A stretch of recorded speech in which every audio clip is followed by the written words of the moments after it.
Greetings and welcome to episode 280 of the Words About Games podcast, the weekly news and culture discussion podcast for Words About Games. I am your host, Amy K. Alexander. I'm joined this week, I don't think he's got anything written on his vest, by Daffod Moody. I have not got nothing at all. Nothing at all. Hello, everyone. It's Monday. You know what that means. That means I tried to kill him yesterday. A very subdued moody today, everybody. But I hope everyone is well. I hope everyone had a great weekend. And I think we had a good weekend. Alex, Saturday was amazing. I won't lie. It was fantastic. With the pizza Sunday, puns.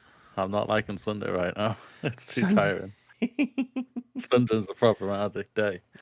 Sunday, boo. We don't like Sunday. I've played Footy Manager and watched She-Ra all day. To be fair, though, it's a sexy combination, I won't lie. Yeah, I don't play Football Manager, but like if I just like put in some other nerdy thing that I like with She-Ra, oh yeah, you know what? It's a sexy, yeah. So yeah, I just finished season 4. I was editing highlight clips and watching Avatar, so that's a sexy combination. Avatar's pretty good. Not pretty good, it's awesome. I like it. It's pretty awesome. Yeah. You gotta be on to season 2 now. Yeah, I just started season 2. Oh, okay. Even though season 1, there's no doubt about it, is a bit of a slow season. The finale, I think, is fantastic. I think once you get there was an episode, and I think I texted you when I watched it. I was like, oh, okay, like gets going, like yeah. And I'm looking forward to watching the rest of it, and then I'll watch Legend season of Korra. 2 just goes. Season 2 just goes. Oh yeah, yeah. Like there's already themes. Yeah, and season 3 just continues going. That's what you find with most TV shows. I find it's like season 1's usually a bit slow, like a bit plotting, like it's setting up all this other stuff, and it forgets to sometimes be like to go, like you say. But then, like once it's gotten going, like it just goes. Yeah. It's kind of like it's like the same kind of like with for me, like when I said to you when I was first trying She-Ra, the first season I thought was like this is kind of a bit of struggling along. It's kind of slow, but then it hits like a certain episode, and you're just like, okay, you've now got me interested. Okay, I'm okay. We're getting somewhere now. This is where we're going. Oh, okay, cool. I mean, this is where we're going. Yeah. I love Spinnerella and Nutella. And if you'll get that when you watch the highlights. I'll say right now, I've said this on many occasions. Spinnerella might be the sexiest animated character ever created, and she might have legitimately the perfect ass. I badly want to make a Nellie's butt joke. I'm not going to do it. I'm trying to swear off Nellie's butt.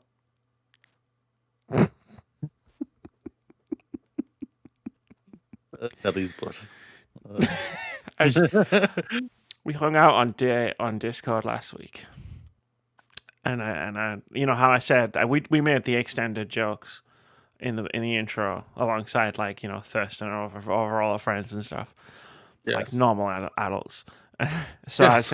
I said, oh, did you see it? And she said no, and I said, all right, cool. And I did the thing where I shared it on Discord. I said, just watch the first like 8 minutes, and I got to watch it with her all her reactions. She was crying with laughter by the end. So that's how it works. That's how it works.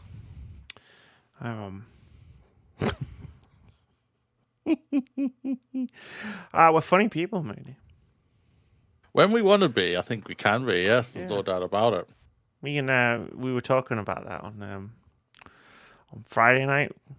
Yeah, we were hanging out before the big trip on Saturday, and she was saying like we're like the perfect duo, like because of how we bounce off of each other.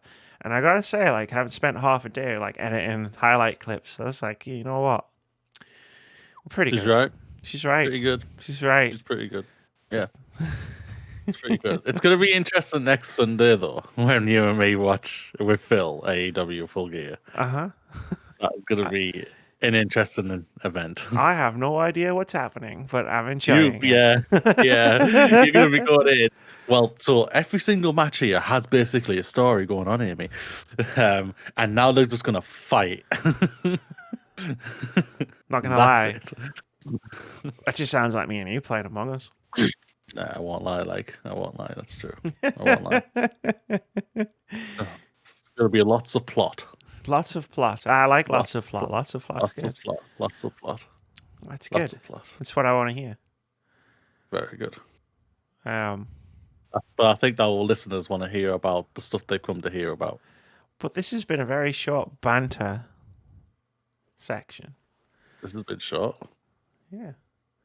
Oh. Damn. Hot dog. Hot dog. Hot dog. It's because you haven't bought any Funkos to show and tell. I did. Oh no, but I have this. Here we go. This guy. Been just gone. Hudson. He looks so cool and badass. That's so cool and badass. I was there when you bought him. Yeah, and I also have these guys out. Oh, Dice. Moody bought his dice. Dice everywhere. No idea what any of it means. Not yet. Not yet.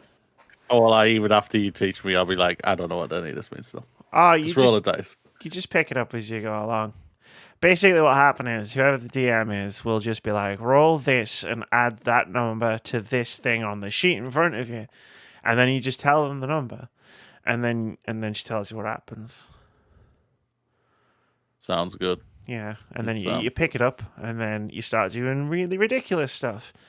And when when Keith's Dungeons and Dragons campaign has progressed another few sessions, I can't wait to share the story of what happened to my character, because it wasn't my fault.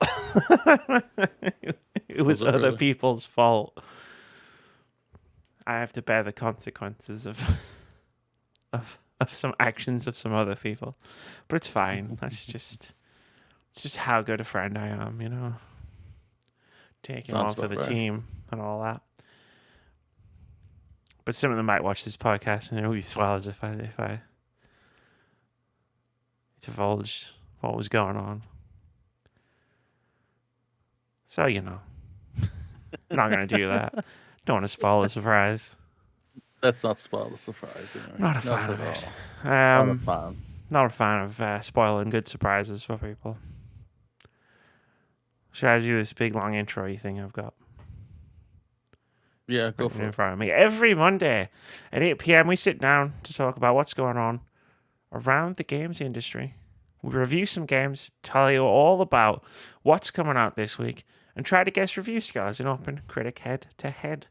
You can get the video podcast on youtube.com/wordsaboutgamesuk or the audio version on a variety of platforms, including Anchor, Spotify, Google Podcasts, Apple Podcasts, and a few that I've never even heard of.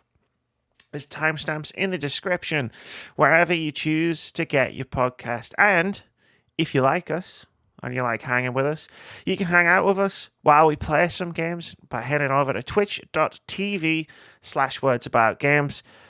This week's streams on Monday, which is tonight. Actually, it'll have started by the time this podcast goes up. So if you're listening to this as it's been published, hit pause, head over to twitch.tv/wordsaboutgames. You can watch us playing Phasmophobia, which has become the number one clip generating game of Words About Games. I won't lie, there was a few funny clips from Among Us last night. Oh no, but so I always count each game's number of clips, right? Because it helps me sort of organize them, because I don't want to put lots of Phas clips together and then have none for ages. So the video before the one I just edited, there was an equal number of Among Us and Phas clips. But the video I just edited today, there's more Phas clips than anything else. Phas is taking over. You and Ryan need to stop playing it. It's just me and Ryan. No, so right, depending on who's in a Phasmo party, and I was thinking about tweeting this out. I've learned that depends on the kinds of clips you get, right? If you're there in the party, if Moody is in the Phasmo party, you get chaos and singing. Yeah. If Nellie's in the Phasmo party, you get chaos and death. And a lot of oh, not again. You know, like we try our best, but we can't really help her sometimes. With Elfie, you get, and I don't mean this in a bad way, like, you know how, like, I'm absent-minded at all times? Like, with Elfie, you'll get, like, absent-minded, like, oopsies. Oopsie. Like, oh, I'm just going to walk into this room even though two people have just sprinted out at full speed while the lights are flashing. That kind of oopsie. We didn't just run out there for no reason at all. No, we ain't afraid of no ghosts. If Abby's present, the ghost will take a liking to her by either really liking her or violently disliking her, and there's no in between middle ground. And then if me or Ryan are there, and it's just me or Ryan, or me or Ryan or Abby, the game turns its difficulty set into nightmare mode, and we just get tortured. And those are the kind of clips. So whoever you see, that's what you'll get. Sounds about right. But we'll be streaming that tonight, Monday, 7 p.m. On Wednesday at 9:30 p.m., I'll be playing Unpacking. It's a short game. It's a short stream. I thought, why not? Bit chill. I'm sure it'll be secretly devastatingly sad, like the last short, chill game that I played. On Thursday at 12 p.m, I'll be continuing Lost Judgment, which I've been having a lot of fun with. And then on Saturday at 8:30 p.m, it's Among Us and other multiplayer shenanigans.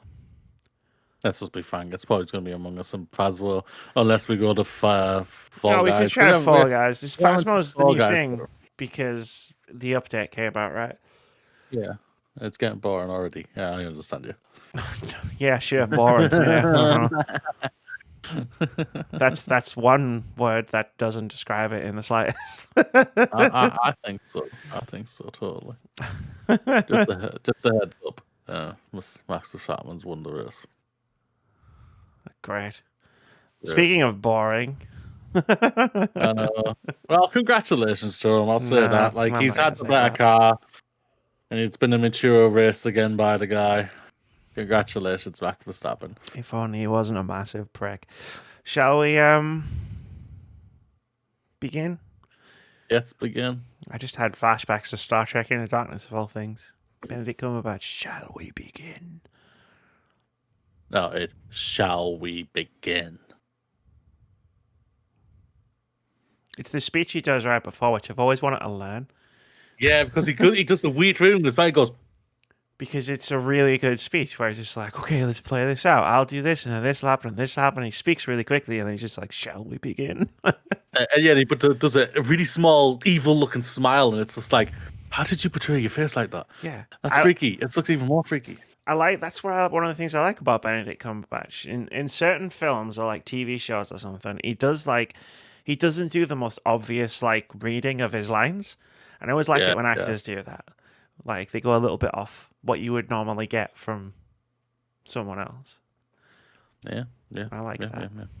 Anyway, let's crack on. Let's crack on to see how Persona is going to finally go to Microsoft at long last. Exclusive. Sega and Microsoft have announced a strategic alliance around cloud. This is from Andy Robinson over at VGC, who writes, Sega has announced it's agreed a, quote, strategic alliance, end quote, with Microsoft, which will see the Japanese gaming giant develop games using the Xbox firm's Azure cloud platform. The deal, which Sega said on Monday had been agreed in principle, will see it produce, quote, large-scale global games in a next-generation development environment built on Microsoft's Azure cloud platform, end quote. Sega said the alliance would form a key part of its mid to long-term strategy, allowing the business to move forward with Super Game, a new initiative for developing titles that focus on pillars of, quote, global, online, community, and IP utilization, end quote. The company's statement reads, quote, this proposed alliance represents Sega looking ahead, and by working with Microsoft to anticipate such trends as they accelerate further in the future, the goal is to optimize development processes and continue to bring high-quality experiences to players using Azure cloud technologies. Microsoft and Sega have agreed upon the foundation for this alliance, and through mutual cooperation, will look to build further technological evolutions with areas such as the network infrastructure and communication tools required for global online services being a key priority. Additionally, by shifting to a next-generation development platform, Sega can effectively adapt to diversifying work styles and potential infrastructural changes, end quote. Microsoft CVP Sarah Bond commented in a prepared statement, quote, Sega has played such an iconic role in the gaming industry and has been a tremendous partner over the years. We look forward to working together as they explore new ways to create unique gaming experiences for the future using Microsoft Cloud technologies. Together, we will reimagine how games get built, hosted, and operated with the goal of adding more value to players and Sega alike, end quote. Sega is planning to release what it's calling a super game within the next 5 years, according to a recent presentation.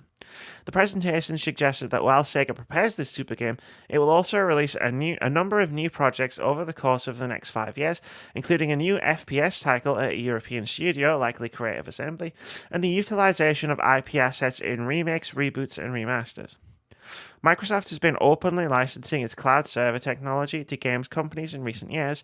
Microsoft and Sony announced a strategic partnership in May 2019, which will result in PlayStation Maker using Microsoft Azure data centers for cloud gaming and content streaming services. Cloud gaming continues to be an important pillar for the Xbox business. Microsoft, which already offers cloud gaming on mobile devices and PC, has said that it will launch console game streaming this holiday.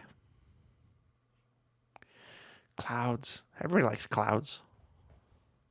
Sona's finally going to come to Microsoft. I don't know if it means like exclusive or anything like that. If it goes exclusive, oh my god, it'd be literally like how Alderaan gets destroyed in Star Wars: A New Hope. It'll be like 1,000 Sony pony nerds just screamed out, and then their voices just vanish. They'll just spontaneously combust. Persona 6 coming exclusively to PC and Xbox via Game Pass. Yeah, and then you'll hear it. Yeah, it's coming. We know it is, man. It's like coming. Microsoft, Persona is eventually going to go. It's eventually going to go multi-plat, and it's going to appear on Microsoft, and that's fantastic for Atari, who own the studio. It is Atari, isn't it? It's Sega and Atlas. Atlas, that's it. I don't know. Atlas, yeah. Persona is consistently dubbed one of the greatest RPG games every single time they release a new game, especially then the tiered games, Persona 4, Persona 5, etc. And like to know that it could go multi-plat is a fantastic opportunity for them to just to say, yo, developer, you're doing such a great job. Here's more money and more players for you. Yeah, this is fantastic and everything. So and the partnership. It's just as good as everything. Like everyone I know, like last year was thinking, Microsoft buying Sega, Microsoft buying Sega, and everything like that. Microsoft's gonna buy Sega.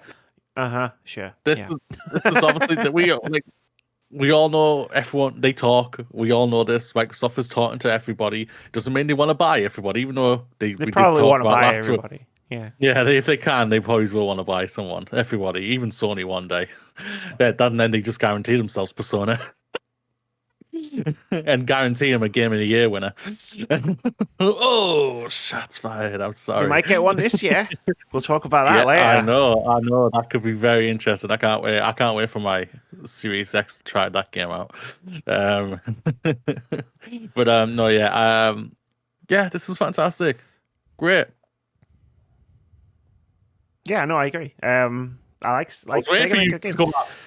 You say no, you're wrong. No, this is terrible. AAA games, capitalism. No, you're wrong, Rudy. Get out my podcast. Get out my podcast. You're fired. Well, so long, guys. No, it's cool. Like Sega's a cool company that make cool games. I'd love my like Persona's probably going to come to Xbox, whether it's 4 or 5, because like the 4 remaster that they put out on PC last year, I think, I think so. was sold incredibly well. Persona 5 is obviously regarded as one of the best games of the last generation. One of those 2 games is coming to Game Pass, if not both. Yeah. I would say. I think it's a fair analogy.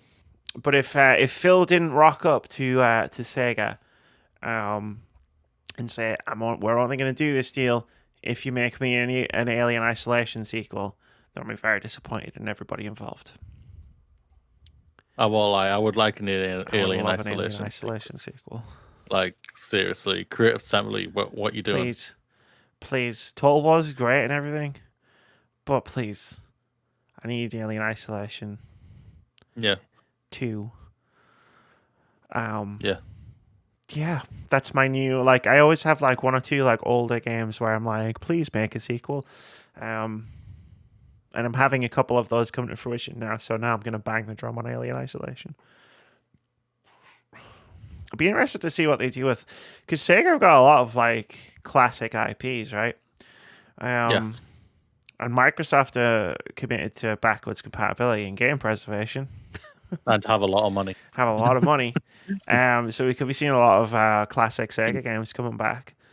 Because my first thought was, because obviously there's the specific line in there where they're talking about reboots and remakes and remasters, was that I mean, why not bring older Persona games out back? Like 4 killed it last year. Why not just do what Nintendo have just done by putting Sega games on their streaming service? Instead of that, put it on Game Pass. Yeah, you could end up For with their old IPs all on Game Pass. Oh my god! all your Sonics and all your Personas and your Creative Assembly games. They already have all the entire Yakuza series out on Yeah, there. and that just shows how much like they are really pushing to go to get Japanese developers working with them and everything. Yeah, definitely. So they're pushing strong. Which and is good. And everyone said, and we've all said, it's like the only one now left really to really go out and say they have arguably the best JRPGs on Game Pass, and that is Persona. We've all said that. Yeah. Apart from probably say Dragon Quest, but that's Square Enix if I remember rightly. But I'm pretty sure that's already on there. Dragon Quest, the newest one, 11. I'm pretty sure that's already on there. That's already on Game Pass. Yeah, so they've even it literally is just Persona. It's literally Persona now. Persona's the holdout. But yeah, it's not on Xbox at all, so it's wild. I think that Persona, so Shin Megami Tensei 5 comes out very soon. It's wild. I think that Persona started as a spin-off of that series, and now Persona is like huge, like relative to Shin Megami Tensei. Love shit like that. Yeah. But I'm looking forward to whatever this partnership brings. Like, good games, right? That's what we're all here for. That's all we're here for, is just some good games. Good quality games. Yeah, I like good quality games.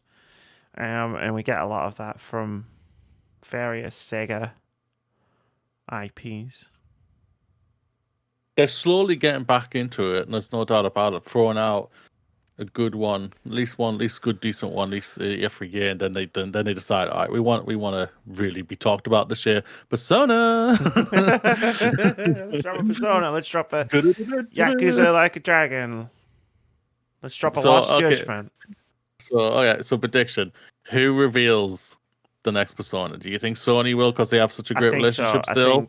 I think or do you Persona, think Microsoft will fork out that extra money and say, "Yo, can we reveal this? I think Persona can we literally 6, get that? Can we get that jaw-dropping moment?" Sorry if I'm putting it on you. I will absolutely lose my shit and love it. It'll be amazing if Microsoft do reveal Persona 6 first. Like, that'll be fantastic. For me, though, I think it'll still be PlayStation. I think the interesting thing for me will be where they do it, because before Persona was always like a cult classic in the West before Persona 5 did what it did. So like I would just automatically go, it'll be at TGS, like that'll be where it gets revealed by PlayStation or by Sega themselves, one of the two. But now I'm like, why? Well, it's pretty big in the West now. You won't maybe capitalize on that and reveal it at an E3 or a Game Awards. Yeah. Or a Gamescom or something. So that'll be fascinating. Yeah, it's going to be super fascinating, no doubt about it. But my prediction is it's that one. But it would be awesome if it was that one. It would be a moment, like, wouldn't it? We're just sitting here, just watching E3. Oh my god! the maniacs did it. But I think what you might see at next E3 is Persona 5 comes to Game Pass. Yeah. On the Or day. maybe. Yeah, possibly, yeah. And it's available Or at least right now. or at least Persona 4. Yeah. Yeah. I think Persona 4 is probably the more realistic one. Probably. Since it's already on PC anyway. That's what I was gonna say, yeah. Persona 5 isn't on PC yet, is it? No. Persona Not 4 yet. Golden was like the first Persona to come out on PC. Can you imagine if it was all the 5? Like they just went, here's all 5. Remasters of 1, 2, and 3, Persona 4 Golden, Persona 5 Royal, and they're all in Game Pass right after the show. That'd be a moment. I like moments. What can I say? I just like big, talkable, like, water cooler moments at shows like this where you just can the things that make you excited to talk about. You know, you sit down and you're like, did you see the Keanu Reeves thing? Or like, how cool was that Last of Us Part 2 trailer, like the 10-minute thing? Like, that's the shit. That's the shit. That is the shit. That's the That shit. is the shit. There's no doubt about it, yeah. Because you know you're going to get something then. Yeah. Definitely. I'm looking forward to whatever the Game Awards thing is this year. Too. Because I like watching we'll find out. Awards. We'll find out in like, 4 or 5 weeks. Halo, it's like the day after Halo comes out. December 9th. I want to say it's December 9th. Yeah, Awards 2021 is December 5th. All right. December 5th? No, it started December 5th. Me and you just read the same thing. It was like, ooh. Yeah. Did. Not nominees. Did. You don't have nominees yet. The 10th. The 10th. So that's 2 days. 2 days after Halo comes out. Yeah. Or is that our time? Because it always starts at like 2 a.m. The 10th. Yeah. 10th will be 9th. So it'll be the 9th. Yeah. The 9th for the far western world. For Central's GMT, 2 a.m. for us. Thanks, Jeff. And I'll be watching it at like 8 o'clock in the morning. Just this long stream of messages from Amy who watched it live. Oh God, don't do it, Amy. I'm not going to do that, but I will have a thread because I always have a thread on Twitter. I can't be asked doing a fucking live stream reaction at 2 o'clock in the morning, man. I'm like, fuck that shit. No way. Like, no way, no. I consider doing one for E3 next year and whatnot, but that's like because it's at a human time. Well, some of it, but you can roll the momentum forward.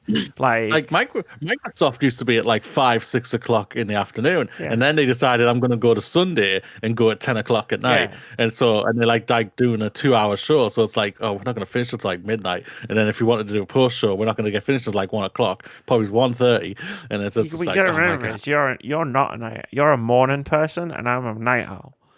Oh hell yeah, I'm a morning person. I hate the mornings. I can't function. You know how there's people who are like, don't talk to me until after I've had my first coffee in the morning. Like, the first coffee in the morning doesn't even fix me. Like, you're like, don't talk to me until after 12 o'clock. Just don't talk. Does it say AM next to the time? Right, then don't talk to me. I can't do this right now, okay? Like, fucking... God damn it.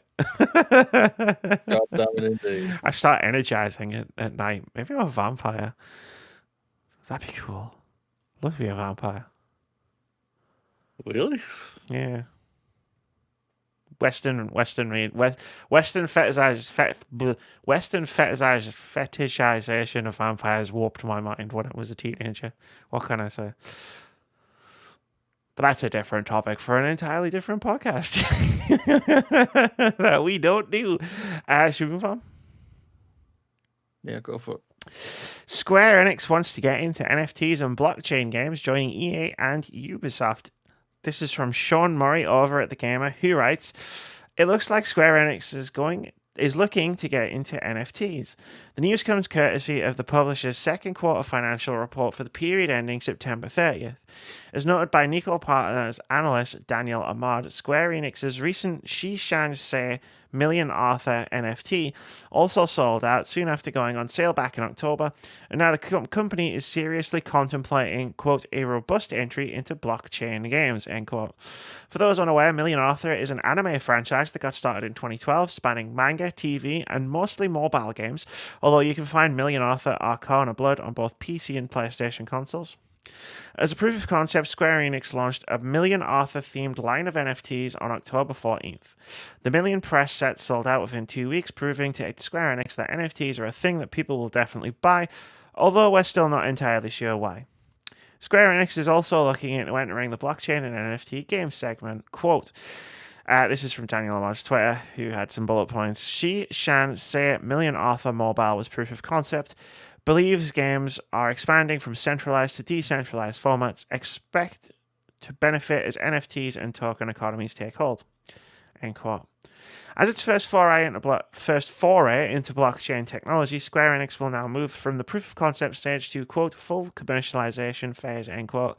Square Enix is now in the planning phase of an earnest push into blockchain-based games under the belief that the market is shifting from centralized to decentralized game formats. Square Enix is hardly alone. Both EA and Ubisoft have expressed keen interest in NFTs and blockchain-based games, with EA CEO Andrew Wilson saying that NFTs are, quote, the future of our industry, end quote. Not to be outdone, Ubisoft CFO Frederic Duguay recently revealed that the French publisher is, quote, working with lots of small companies going on blockchain, end quote, and that Ubisoft wants to be, quote, one of the key players here, end quote. If you want to see what everyone is going gaga over, Square Enix set up a She Shan Say Million Arthur NFT teaser site. It's mostly just chibi images of Million Arthur characters, but apparently people with way too much money are willing to part with their hard-earned funds so long as a blockchain bestows ownership of these chibi characters to them. And as we all know, if EA and Ubisoft are going to do it, it must be a great idea with no negative consequences. I'll be very surprised if Activision are far behind in this. Activision are in a sticky situation where it's like, there's someone at Activision right now trying to figure out, can we afford the publicity from this right now to announce it? They'll do it, obviously, but it's like, can we afford to announce this right now? Maybe we should hold off. Maybe we should hold off a bit. Probably, but like I don't know much about these whatsoever. Like I said to you off stream, like my teachers tried to explain this to me on multiple occasions. I'm just like, I don't understand it, and it's just me because I just don't understand it. It doesn't make much sense to me or anything like that. It's a very complicated situation, this whole thing. But it's like I said, I did say, the big companies are looking for the next big thing that would get them the. Turn their profits into even more bigger profits, and they're turning up the engines for this, and they've obviously found it. They obviously found this a few years ago and everything like that, but they're now ready and confident enough and comfortable enough to come out and to say, "Yo, we want to do this, and this is what we're going to do," and everything. So if I could jump in, yeah, go for it. The Verge has a "What's an NFT" 2-paragraph thing I thought I would read because. I mean, is it complicated? Probably. Does it make sense? No. Like, I know you said, like, oh, I've tried to understand it and it doesn't make sense to me. It's stupid and it doesn't make sense. And I'm sorry if you're a crypto bro and you've just heard me say that and now you're going to downvote my video and leave me a lot of nasty comments, but, like, it's a fucking picture, mate. But what's an NFT? NFTs allow you to buy and sell ownership of unique digital items and keep track of who owns them using the blockchain. NFT stands for non-fungible token, and it can technically contain anything digital, including drawings, animated GIFs, songs, or items in a video game. An NFT can either be one of a kind, like a real-life painting, or one copy of many, like trading cards, but the blockchain keeps track of who has ownership of the file. NFTs have been making headlines lately, some selling for millions of dollars, with high-profile memes like Nyan Cat and the Deal With It sunglasses being put up for auction. There's also a lot of discussion about the massive electricity use and environmental impacts of NFTs. If you, understandably, still have questions, you can read through our NFT FAQ, which I'll put a link to in the description of the video. I can't, obviously, put it on the screen right now. And be like, click here. And It's just like on my nose. So I just get booped in the snoot by everybody who watches the podcast. I like getting booped in the snoot. Yeah. Boop. Yeah, so I just like pissed off all the crypto bros, but I don't really care because this is dumb. Like, people will pay to own a meme like Nyan Cat. Like, I can't just use it anyway, and no one can stop me. Like, someone will pay to own a picture, and I can just right click save as that picture without having to pay hundreds of thousands of dollars for it and burn down half of the world. Like, so yeah, when you say NFTs don't make sense, Moody is someone who, like, you know me, I read a lot, right? If I find an article and it seems interesting, I read it, whatever the topic is. Last year, I read this fascinating article about this investigative journalist who did this really long piece about immigration and how it would affect farmers in America. It was fascinating. Even though I don't care about farming, but so I read about NFTs, and obviously a lot of people have a lot of takes on NFTs. So like, but I don't understand what the fuck the point is. But some people are very passionate about it. I know what the point is. It's capitalism. We Oh, all it's know money. that. Yeah, I mean, I get it, it's but money. Yeah, I just don't understand the whole technology and everything behind it. That's the thing I don't understand. If you like, I've tried to like the dumbest way I've literally thought of it is literally kind of like I said to you off screen, Ready Player One type of thing. On the like, you see all of these ads and everything like that, and they're trying to sell you something. Or you can only have this type of thing. I'll say this right now. What's going to happen? Like, we've never talked about it on the podcast or even off stream or anything like that. But like what Dopey Zuckerberg revealed a couple of weeks ago with Meta and his metaverse and everything.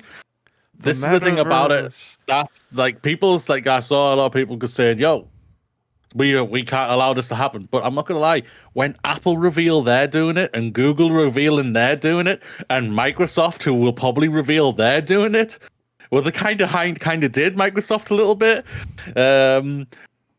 You're gonna go along with that one, and you know you guys are, and everything. And this is where this is gonna come fully back into it, even more than ever. So it's will you participate in society? I mean, because it's like, well, you know, like, if literally everything is a fucking NFT, of course we're all gonna have to participate because we all have to fucking live. It's like the argument I get thrown in my face a million times, which is like, you say you argue about capitalism, but you own a Google phone. It's like, well, I need to own a phone, don't I, dipshit? Surprisingly, I can still be alive and be bad at capitalism. These things are not mutually exclusive. The metaverse is taking a bit of a beating because obviously all of this is coming out because it's quarterly financials time. Yeah. So a lot of this is coming from companies doing their quarterly financial results. And the NFT thing was the thing that everybody picked up on because like 4 companies have come out and been like, we're going to do NFTs. But like there were a couple, because I read a lot. There's a couple of big gaming companies like in the same breath have been like, you know, we're not going to really go near this metaverse thing right now. Right now. But we're definitely going to go with this NFT stuff. Like, I don't know. I don't understand the metaverse. People have been talking about it for months. And I'm just like, I don't get it. What is it?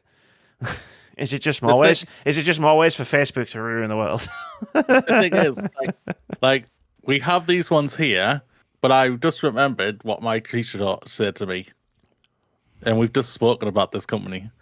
Sega bought off a ton of blockchain months ago for their own thing. So everybody's doing it. Everyone's doing that it, guys. That doesn't make it good. I'm not saying it's good. I am not saying it's good whatsoever. I'm just saying, like, if you want to try and stop this, just don't get into this type of thing or whatsoever. But they're going to try and force you into it as best they can. And you know that. Just fight against that. If they throw it into the games, just play the story player. Just play the story. And don't do the multiplayer whatsoever. Because that's where they're going to push it hard to their multiplayer. Yeah. Multiplayer games they can deal with anything. Like, they could put it into their multiplayer games. Nintendo's getting into this, I'm pretty sure. Yeah. Like, everybody's going to try and do it. I will not be surprised if Sony are already into it. Every electronic company will be into this. I got no problem with people spending fucking like, look, I don't get it, but it's your money. If you want to spend hundreds of thousands of dollars to own a picture without actually like realistically owning a picture, like you do you. I don't care. The part I care about is 4 AAA companies coming out within a week and saying we're just going to burn the planet down and make a few extra bucks. Burn it down. I don't know if you've noticed, but we have to live here. And NFTs, cryptocurrencies, blockchain, it's all really bad for the environment, guys. Like, tremendously, horrifically awful for the environment.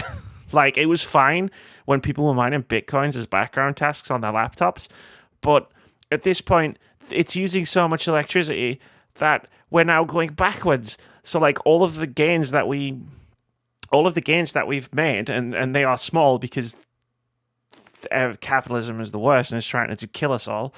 Like, all of the minuscule gains that we've made in the fight to save our planet are now going backwards because of stuff like this. Because it uses a monumental amount of electricity, and because of the way cryptocurrency works. Okay, let me just put some context in of the way cryptocurrency works. All right, it's like when it started off, it was easy to mine Bitcoin, but if it was always easy to mine Bitcoin, Bitcoin's value would go down, right? Like the more of something there is in the world, the less it's valuable it is, and because it's digital.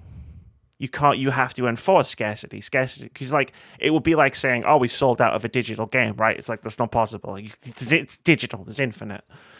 So it becomes harder to mine Bitcoin, which means that you need to put more resources into mining the Bitcoin, which means then it becomes harder, and then you know what I mean, and it escalates and escalates and escalates. It's just right. You now have warehouses full of air conditioners and servers running at max capacity. This is why we can't buy graphics cards, because the Bitcoin miner, the crypto miners are buying them all because they need tons of graphics cards running at high capacity that burn out really fast. All of that contributes to climate change. And I know what you crypto bro YouTube people say, oh, climate change isn't real. Climate change is very real and it's killing us all. That's where I have the problem. Not in the NFT stuff. If you want to do that, do it. I wouldn't care if it wasn't such a big problem. Did you see the thing about the Squid Game, the cryptocurrency? No, I haven't. A couple of people, I think it was, they started a cryptocurrency like called Squid Game, and they got like $3.3 million of people investing in it, and they just took the money and ran. There was no cryptocurrency. It was a scam that so many people fell for because they're trying to get in on the bottom level of cryptocurrency so that they can be millionaires. It's so easy to make a scam with this stuff because people are desperate. And part of the reason people are desperate, and this is why I can't blame people for wanting to do this, is because there is massive wealth inequality in the world. Yeah. And people are trying to get rich so they can survive. Yep. I know. When you got a part of government that's saying we can't live off 80 grand a year, even though you're in the top 5% earners in the UK. Yeah. Exactly. Like, and they can't live off 80 grand. If you can't live off 80 grand, how am I expected to live off of my wage? Because it's significantly less than that, guy. Like, it's all connected. And I just wish for once companies could just leave it alone. Like, hey, you're already killing us. You're already killing the environment. Maybe just skip this one thing that will make everything worse. Just one thing. But no, here we are. How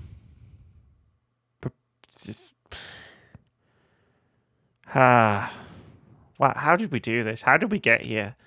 Society could have been anything we wanted it to be, and this is what we came up with. I asked that question a lot, but I know the answer. Anyway, shall we? Yep. We shall. Like I said, me and Mooney, we do our best we're obviously not 100% understanding about NFTs and crypto and blockchain, but I feel like I've read enough and know enough to know this is really bad. And anything that kills the planet faster is bad, I think. That's my hot take.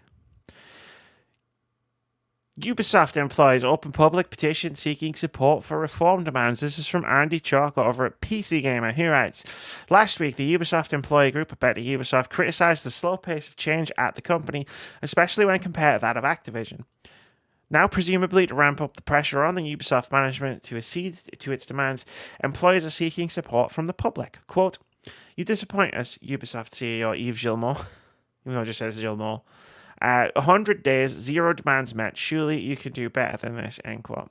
The 100 days is a reference to an open letter signed by Ubisoft employees and sent to management in July that laid out 4 specific demands that have gone so far unmet. Number 1, stop promoting and moving known offenders from studio to studio, team to team with no repercussions. This cycle needs to end. Number 2, we want a collective seat at the table to have a meaningful say in how Ubisoft as a company moves forward from here. Number 3, cross-industry collaboration to agree on a set of ground rules and processes that all studios can use to handle these offences in the future.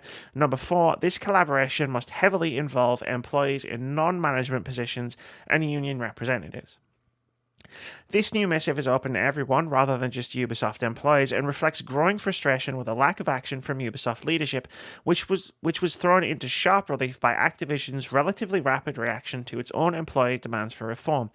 Quote, 16 months since Ubisoft was forced to take limited action following public posts on Twitter, you talk about a strategic roadmap of change for HR that you are getting ready to start rolling out, giving no timeline for delivery or any hint of what those changes will be, Better Ubisoft tweeted last week.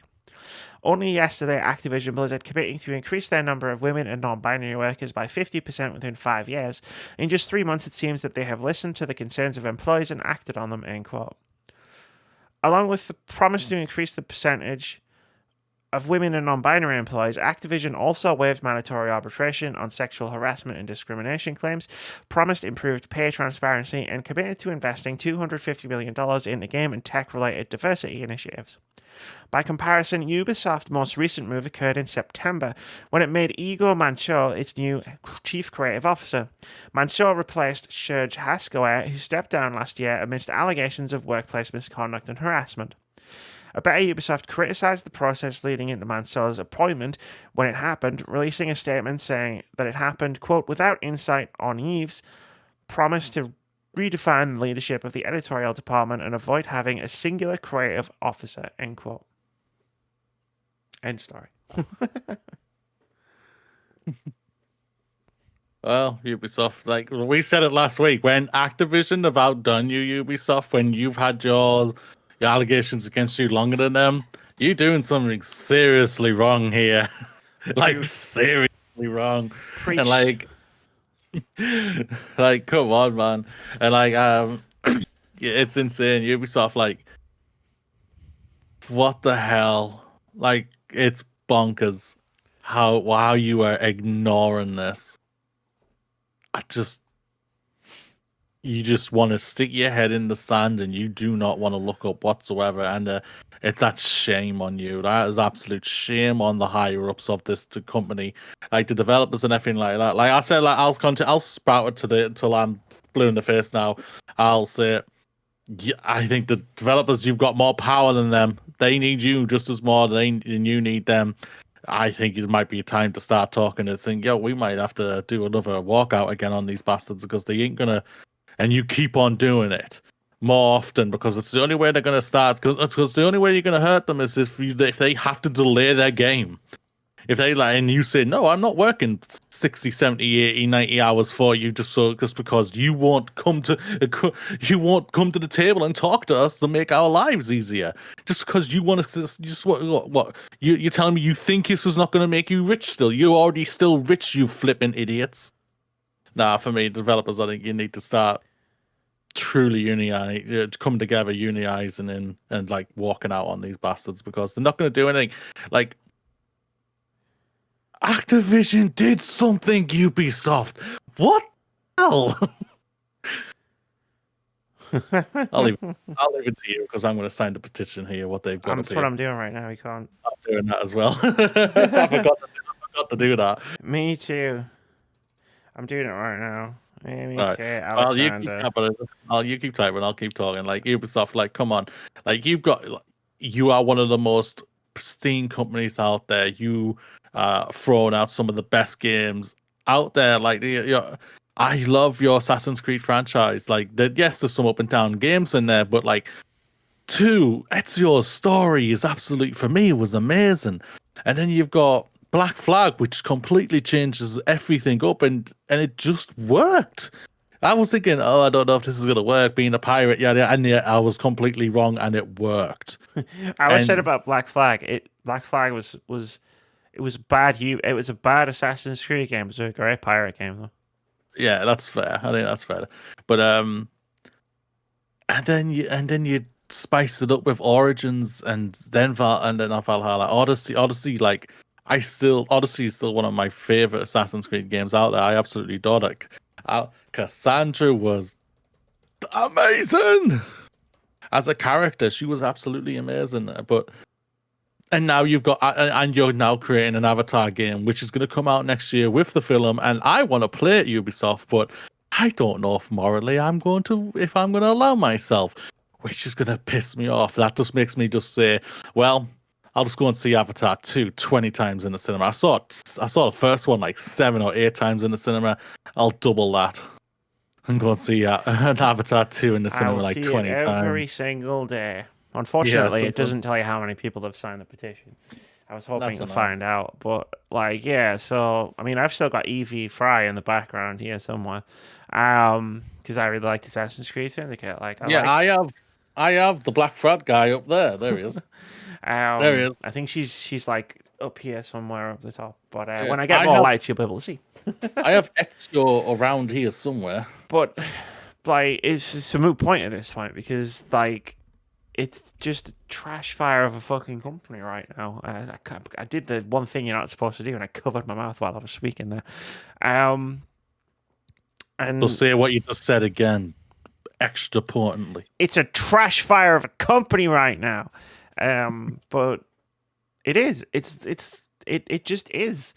Like, people deserve, and this is just at Ubisoft, this is literally everywhere in the whole world. People deserve to have a safe place to work where they can do their best work and not have to worry about being sexually harassed, sexually abused, sexually assaulted by their bosses or people they work with, and for that to fall on deaf ears. And I don't think that's too much to ask for.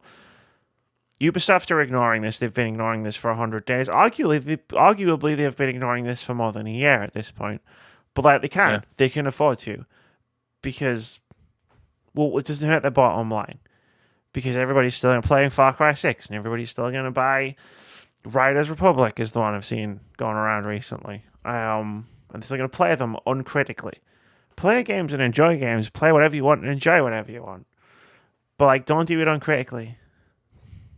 Like, we need to bring nuance back to discussions. It's okay to play Far Cry 6 and enjoy Far Cry 6. But don't turn a blind eye to the bad things just because you want to like the good things. Agreed. And that's what's happened, sadly. Everyone's now forgetting everything's happened on this just so they can continue to play their games. You can still be critical and you can still judge them, but no, you choose not to, because I'll just say it, because you get the game early. Wow. Yeah. And what? Because you don't have to pay for the game. Oh, wow. Wow, you privileged lot. Well, I think we're talking about certain people now. I'm just talking about streamers and content creators in general. That's what I mean. Certain type of people now. I was just talking about everybody. Like, yeah, but that's what I was. No, for me, I was calling content creators. Yeah, sure. I'll call the shit out on them. Yeah. For me, you used to say, yes, I got this game. I know what's happening. I've called it all out. But I still want to support the developers who've created this game. That's absolutely fine. Everyone else just ignores it, and that's pathetic. Yeah. Truth. And if they cut you off because you say that shit, then sorry, but they weren't worth it in the first place. But I get that it's nuanced, and I get that it's part of your job. But like, I couldn't do it, even if it was the difference between like being a successful streamer and not. Like, the people who work at Ubisoft and have to deal with this stuff, like, would haunt me. I'm just talking about me personally, and I'm not trying to get on a high horse and be like morally superior to anybody. But like, it would haunt me. Like, if I was uncritically streaming Far Cry 6 and pretending like none of this had happened, I couldn't do it. I think that's part of the problem. I think the problem is that the access and the paid opportunities and the sponsorships and all that stuff goes to the people who can do that. So they're the people that rise up. And that's part of the problem too. I've said this before, and I'll say it again.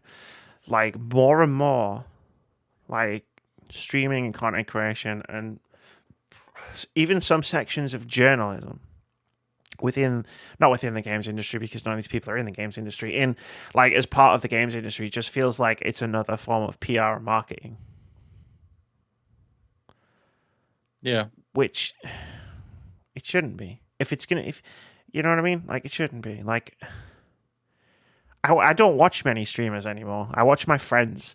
Like, I watch my friends, and that's it. Like, I don't go out of my way to find other streamers, because I don't know, just, you never know who someone is anymore. Like, I don't know, just the whole thing just makes me feel shit. I hate it. And I can sign a petition, I can retweet, I can try and raise awareness, I can do all this stuff as much as I can to my ability, and I can feel okay, you know? Like, if I turned around next year and I decided, oh, that Avatar game actually looks really good, I'm going to play it. At least I could do it with a clean conscience. Yeah, I agree. Because I've done everything I can. And the people who actually make the games are the people who get the bad end of this. But they're also the people who make the game. Like, I was really conflicted with Call of Duty Vanguard recently. Because, as you know, Moody, I actually like playing Call of Duty, like, campaigns. You've got an amazing actress playing the voice right now, and Laura Bailey. Yeah, Laura Bailey is the lead actress. I follow some of the people, the writers and other people who've developed Call of Duty Vanguard, and it's like, okay, I want to support those people, but like, I couldn't bring myself to play the game, so I didn't. Like, but I felt that conflict. I really did. It sucked. Yeah, I didn't like it, but yeah, I feel like it's just my version of supporting the developers. Supporting them in a different way, I guess. I don't know. It's a really big, complicated conversation. Once you drill past the people who run Ubisoft are shit. Like, once you drill a layer deeper into it, it becomes this mess of a conversation with no easy answers. But that's life, unfortunately. Yeah. We're on one side and the rest are on the other. And we drill a layer deeper and we get to that layer where it's just like, hey, fuck you guys. You suck. I was like that months ago, so I know, I remember the snap. I was there. I saw it happen in real time. It was awesome. It was a snap as well. I don't know, whoever's watching or listening to this, I don't know if you were watching or listening a few months ago when we literally just went from 0 to 100 and started screaming. And Foxes was here. Real Foxes was just like, like shrinking, like, oh shit, Moody's mad. He was like, have I finally broken him? Oh no. I take it back. Don't unbreak Moody. Don't. It's fine. Moody's tough. Moody is very tough. My legs aren't tough right now. Your legs are jelly right now, but the rest of you, grrr. But also, you're a really nice guy too. Oh shucks. Oh shucks. We're gonna have to move on, otherwise this podcast is gonna get too emotional for me. We don't need mushy stuff. Don't watch the next highlights video. Jen Oneal leaves Blizzard co-leader role. Mike Ybarra becomes sole boss. This is from Mike Minotti over at GamesBeat. He writes, Activision Blizzard announced that Jen Oneal is stepping down from her role as Blizzard co-leader, which she started in August, along with Mike Ybarra. Ybarra will then become the sole leader at Blizzard. He and Oneal stepped in after J. Allen Brack's departure as Blizzard president, which happened after the California Department of Fair Employment and Housing sued Activision Blizzard for sex discrimination in the workplace. Oneal was the head of Vicarious Visions, was Activision absorbed into Blizzard earlier this year. She's been at Activision for more than 20 years. Oneal is leaving Activision Blizzard to focus on bringing more diversity to the gaming industry. Activision is creating a $1 million grant to Women in Games International in her honor. $1 million. $1 million. Oneal is a board member of the organization. Quote, I'm doing this not because I am without hope for Blizzard, quite the opposite. I'm inspired by the passion of everyone here, working towards meaningful, lasting change with their whole hearts. This energy has inspired me to step out and explore how I can do more to have games and diversity intersect, and hopefully make a broader industry impact that will benefit Blizzard and other studios as well. While I'm not totally sure what form that will take, I'm excited to embark on a new journey to find out, end quote. Before she leaves Activision Blizzard at the end of the year, Oneal will transfer her responsibilities to Ybarra and work in a new role determining the use of the grant. Activision CEO Bobby Kotick, we're not listening to him. How's it going? How's that whole, we're going to hire more women thing going for you, Activision Blizzard? Well, I'm not going to lie. They can't do anything about it if she's like, she saw the fire and they threw more gasoline on it. And she was like, I'm getting the fuck out of this fire. I'm not surprised that she's left and everything like that. I know I've seen a lot of people, especially women who were working at Activision, who are very disappointed to hear that she's leaving and everything, which is understandable. Apparently, she was doing an amazing job there and really bringing in a lot of initiative and everything. Just going off from the tweets I've seen and everything like that and who I've spoken to. But, and it's incredibly disappointing that she has decided to move along here and everything like that. I don't know much about the guy who she was co-CEO with. He worked at Microsoft for a while, doing something. The main thing I know about him, there was a kerfuffle. He called out some review on Twitter in a really shitty way, especially for someone who works in the games industry, but it was a while ago and the details escaped me. I think it was like a VG 24/7 thing. I recognize that's literally the only thing I can remember. He's probably been at like E3s with Microsoft and stuff where we've like seen him, but whatever. Just like, we're going to increase diversity. Oh shit. Like I said, we can't do anything about it if she decides to leave. I mean, they could bring in another co-leader who's not a dude. That's true. I'm just saying, like, there are always options.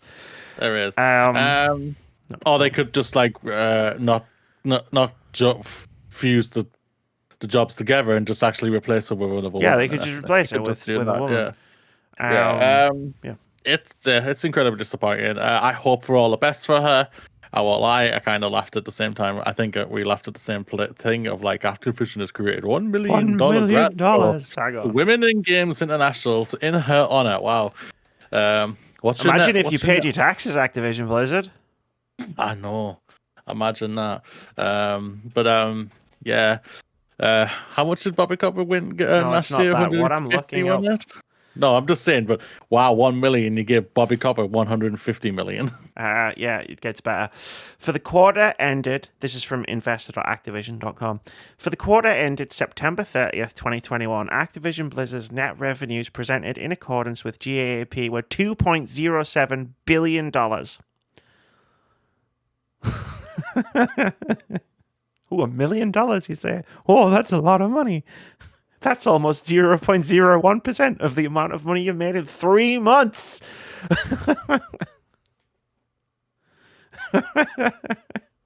Like, But they're once, putting over money into their other things that oh they're yeah, doing. That yeah, Ubisoft isn't doing. Let's just rephrase that. Let's yeah. just reiterate Hey, that. you know what? Like, small progress is still progress, but like, I feel like people's brains break when numbers get to a certain level, where someone will see Activision gave $1 million to Women in Games International, which is great. $1 million to Women in Games International is great, and I don't want to say that it's not. But when you compare it to how much money they made in the 3 months leading to September, it's nothing. That would be like me finding 20 pence down the back of the sofa and going and buying a fucking Freddo. It's nothing. You don't even think twice about it. I don't know how much Freddos cost anymore, but at some point it used to be 20 pence. But yeah, anyway, yeah. I saw the same stuff you did, like Jen O'Neill. Like, from what I have seen, people talk positively about Jen O'Neill, and she's doing. I think, like, as much as I'm talking shit on Activision Blizzard for, well, one of their top women just left. Great, yeah, good job on the diversity. Like, she's not wrong. This is an industry-wide problem, and if she has the capability and the ability to be able to affect industry-wide change in this avenue, then more power to it. Go get it, because it's not just an Activision Blizzard problem; it's an industry problem. So I think Agreed. that's a worthy goal to pursue.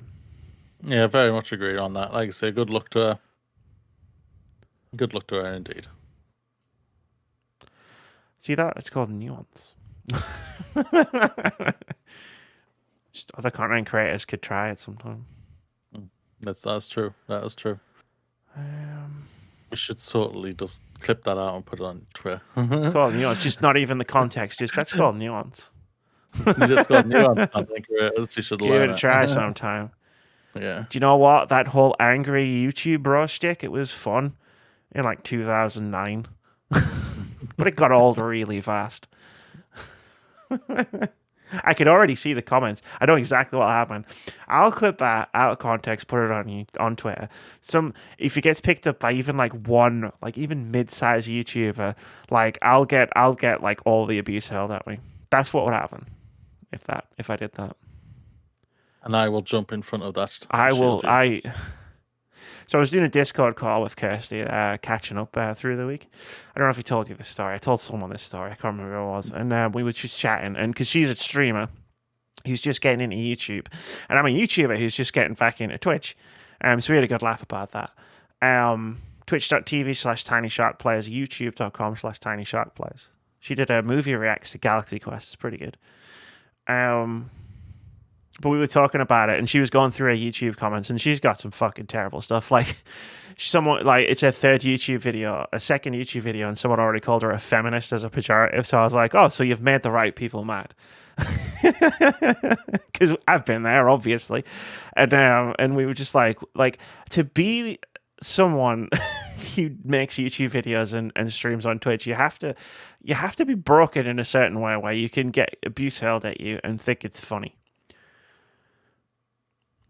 Yeah. Because that's what we both said. We both, like, she started scrolling through her YouTube comments and started reading out the bad ones, and we just laughed. Yeah.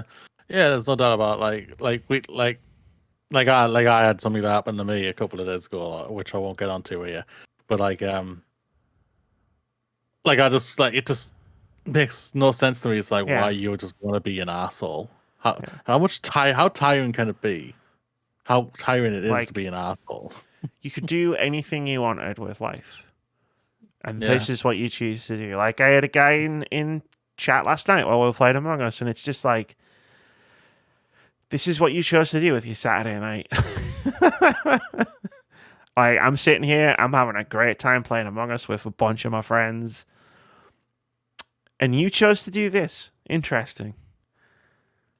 I know who's winning in this scenario. It's not you. But that's a little broken. Like, to get to the point where it's just like, oh, you're hurling abuse at me. Lol.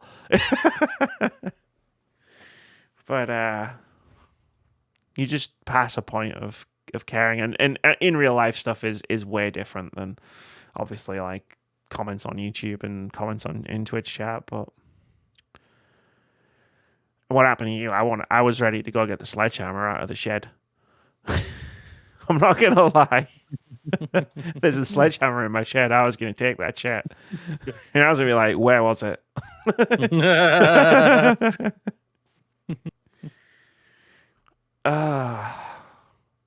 Let's move on. Let's talk about Square Enix. Let's talk about Square Enix again. Square Enix removes paid XP boosters from Marvel's Avengers. This is from Danielle Partis over at GamesIndustry.biz. He writes, Square Enix and Crystal Dynamics have removed paid XP boosts from Marvel's Avengers following backlash from players over the recent edition. In a statement in the game's official Twitter page, the pair announced that Heroes Catalysts and Fragment Extractors, 2 one-time use consumable items that players can buy to progress through the game faster, will be removed, quote, by the end of November 2nd, end quote. So, like, 5 days ago. Quote, we apologize for not responding sooner to your concerns with about the addition of paid consumables in the marketplace. We introduced them as an option for an evolving player base and did not see them as pay to win since they don't offer power directly. We hope that this can be the first step in rebuilding your confidence in us as a team. It continues to be our goal to make the very best game possible. Don't know why I laughed there. Thank you for being a part of the Marvel's Avengers community, end quote. Game-enhancing microtransactions were added to Avengers last month, and the update was met with strong criticism from players after the company said premium content would stick to, quote, aesthetic-only editions, end quote. Speaking to GamesIndustry.biz in 2019, Crystal Dynamics studio head Scott Amos said the game's paid content would be restricted to cosmetics and that there would be no gameplay paywalls. The paid XP boosts update went live as Avengers landed on Game Pass last month, are contributing news on whether the title would find a long tail success. I'll link to another article I must have forgot to delete. Like Thanos said, this was inevitable. Yeah. I can't hear you. I think you've muted yourself. Just like the UK government, Square Enix U-turned. They have a lot in common. They have a lot in common. There's no doubt about it. Yeah, this was like you said. Was inevitable. Square Enix, you did goofed. You knew it. If we talked it through when it happened, and literally we all saw what you were doing. We're going to get more players, and we've just made the grind even longer. So you have to do it like you have to play even longer to level up. What if we'll just sprinkle these in for all the people who are about to get trying on game on Xbox Game Pass? Like, we saw what you tried to do. You sneaky, slimy bastards. Yeah, no doubt about it, and that's what you get. It's good to I'll say this right now. Your whole quote speech, it's a lot of bollocks. You knew what you were doing. We know what you were doing. You know that. We know that. You know that. We know that what you were doing. Yeah. But you've turned. I don't care that you do turn. You took it out. That's all that matters. Good on you there. Don't do it again. Yeah. Right. Oh wait, we've already talked about him about the Black FT. Oh wait, Avengers NFTs incoming, baby. You want to own America's ass? I wish I had Ryan's speaker system. That was amazing. It really was. Yeah, I don't know. Like I said, when they announced Game Pass, I was like, I might get back into it because I did enjoy the campaign and I played it last year. But then it's just like, I've been down this road before with other games, like I've spoken about on reviews, on podcasts, on other people's podcasts, where it's just like you create a grind that feels bad so that you alleviate by paying for XP boosts, like, and I just don't have the patience or the time. There's too many, there's too many good games out there, right? For me to play a game where I feel like I'm wasting my time unless I speed the process up. Like, if I feel like I need to speed the process up in a game, the game is not great. Like, I'm just going to say that right now. Yeah. Like, something's wrong with the game. Yeah, that was, if I remember right, your main thing that you didn't really, sucked the life out of Odyssey for you, Assassin's Creed Odyssey. Yeah, so I got I guess, I don't know if I still have to do this, but I got a review copy of Assassin's Creed Odyssey. Years and years ago. Many years ago on Xbox. And Like I was playing it and I was having a bad time with it. Because it was just really slow. And it was like the side content was bad for me. I didn't like doing the side content, and then I was getting under levels for doing the main content, and then I was like, great, I've got to do this content I don't like. And then I tried it with an XP boost because I figured, well, they sent me the game. I'll spend a tenner on the XP boost, and I'll do some investigative game reviewing. And I was like, I've got this permanent XP boost, and it was like, boom, boom, boom. All of a sudden, the game is really fun, and I was like, well, this is bullshit. Yeah. And many people objected to that take. Yes, indeed. Including my co-host at the time, or I should say, the host of the podcast I was on at the time objected to that take. But it's fine. I'm used to having unpopular opinions. I don't know how Moody puts up with me sometimes. Like, for me, like, I had no problem with the grind on Odyssey, but, like, I can understand why people don't. It didn't click with it. Yeah, like it. I see it. I saw it. Yeah. Everybody saw it. But I don't know, there's a disconnect when you want to like something, then sometimes be a disconnect between what it's doing and what you want to see it doing. It's fine. I don't care that people enjoyed it. Like, I was a badass warrior woman in that game, so I was fucking loved Cassandra so much. Cassandra was amazing. See, Ubisoft, we want to talk about your games, just so you know that. See how passionately we are so right many now? Amazing retrospectives on some of your games. I want to go out there with both fists swinging in defense of Assassin's Creed Syndicate. Yeah. I could make an amazing video about that game. Look at my Mass Effect Andromeda video. I went out with both fists, kicking, like... Unpopular opinions are my thing. That's true. It really is. It's practically my brand at this point. All right, we got plenty of time. 2 more news stories and a game review. So let's kick it off. Devolver is now a publicly traded company, and Sony has bought a stake. This is from Ishraq Suban over at Eurogamer, who writes, Devolver Digital became a publicly traded company floating across the pond here in the UK on the London Stock Exchange with a valuation of $950 million. Fitting with the culture of the company, employees of Devolver Digital are still the majority owners, though NetEase and Sony now own 8 and 5% stakes respectively. Devolver says the move will allow it to invest in new games and acquire, with studios it was previously unable to consider, as well as increase its staff count. The publisher also plans to publish 12 to 15 games a year going forward. Devolver has become a favourite child of the industry, building its reputation for publishing high-quality games from independent studios and pulling no punches when it comes to making fun of new industry trends and the behaviour of the larger publishers. The decision to trade publicly will mean Devolver will remain independent in an industry where the big players are increasingly acquiring studios left and right. For now. 5%. There's a reason. I was going to say, there's a reason why Sony bought a bit of you. Sony have already got an eye on you. Sony have got their eye on you, baby. But no, as I said, I kind of can't wait to see that E3 production next year. Now, how much is like we went public, and now we are a corporate shell even more, or something like that. It'll be the greatest thing. Oh, It'll be the most bonkers thing ever. It's gonna be awesome. Like Devolver Digital has been a highlight of E3 for me for many years. Which is another apparently unpopular opinion. People seem to think I don't take E3 seriously because I always say my favorite show is Devolver. It's entertaining. You want to be entertained. It's entertaining, and it cuts right at the core of what E3 really is. Every time. Yeah, that's true. But it's so much fun, and I'm low key. I say low key. I'm high key in love with Nina Struthers. Like, she can step on me anytime she wants. Just saying. Amy wants a lot of people to step on her. I do.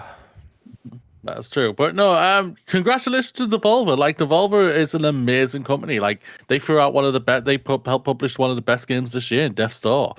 and help with, and if I remember right, they helped with Fall Guys as well. They published Fall Guys because it was in Yeah, that weird marketing game Microsoft thing they thing. released. You Yeah, got to run around the Fall Guys thing and knock over all the jelly beans. yeah. So like they've got an incredible rich history of small proportions already, and now to think that they are on almost $1 billion billion dollar company. They also published Loop Hero this year. Wow. Wow, I still got to play that. And Inscription. Nice. But no, yeah, like congratulations. I know now this is gonna bring in more jobs to the industry and everything. That's even more fantastic to hear that. If you wanted to evolve it, you could create a full big QA department, and you could hire me as a junior QA developer. I'll tester for you. Sounds like a great idea. Train me up to become the best there is, the best there was, and the best there ever will be. Too big of an ego there, but anyway, no, congratulations, Devolver. Oh, but wow. yeah, keep an eye on that Sony thing, guys. They are like, damn They it. also published Elysia, which is a game highly underrated in 2021.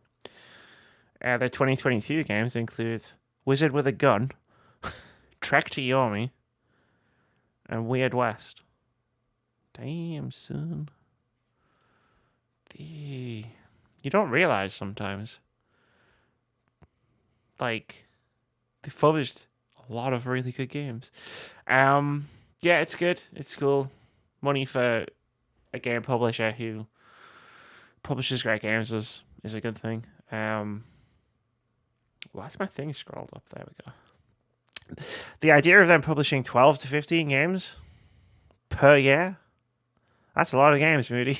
It's a lot of games. As we just pointed out, they've published some of the best this 2021 has to offer. Like games that we are going to be discussing when we do our Game of the Year in January. Yes. My favorite funny take of this, because there was a lot of funny takes. There was an indie developer who tweeted out that the news of Devolver Digital's going private is great news for indie developers because now we won't have to compete with them for best indie game at all of the awards shows. And I laughed. I chuckled. That is pretty funny. Won't I? I can't wait to see that. Because it's going to be like, because the next, Devolver Digital show, it's going to be jokes about how much money they've got. Yep. Exactly. It's going to be great. There's going to be like all sorts of weird special effects and writes itself. Yep. They'll be like, we now have the money to hire Martin Scorsese's brother. They'll get like Hans Zimmer to do a theme tune or something like. Yeah. The joke will be they'll say they'll have Hans Zimmer doing it, but it won't be Hans Zimmer. It'll be Hans Zimmer's understudy.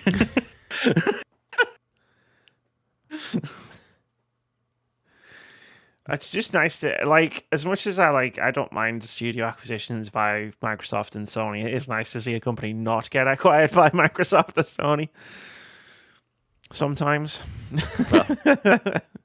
For now.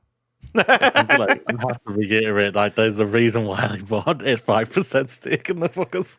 Or an 8% stake, I don't know which one it is. 5. 5 in NetEase was like 8, they were 5. Let's do our last news story. Then we can move on to other stuff. There wasn't that much news this week. Like, I know we've got a game to review later, but I didn't cut down the amount of news because there was a game. This was literally all I could really find. The pandemic ravaged the theater industry, so a group of Fallout 76 players performed Macbeth live in-game.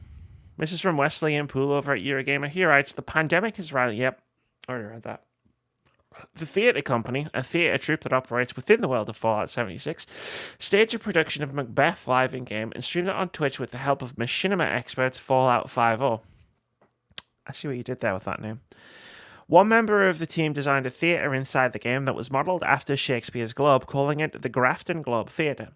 Others worked on lighting and sound design. The script, which was adapted to come in at under 40 minutes, was performed live by a group of actors, with the lines delivered over proximity chat as the characters acted out scenes in real time. There was even a backstage area in which players could change wardrobe and listen for cues.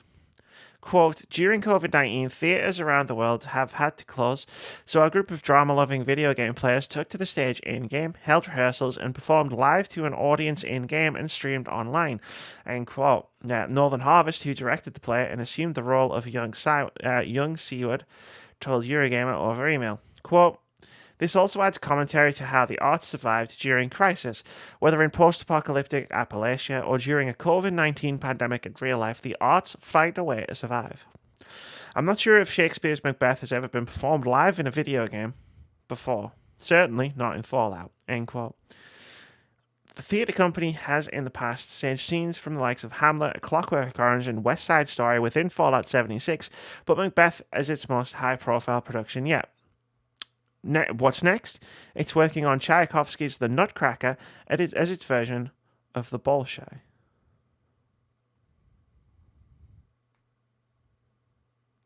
I thought it was interesting.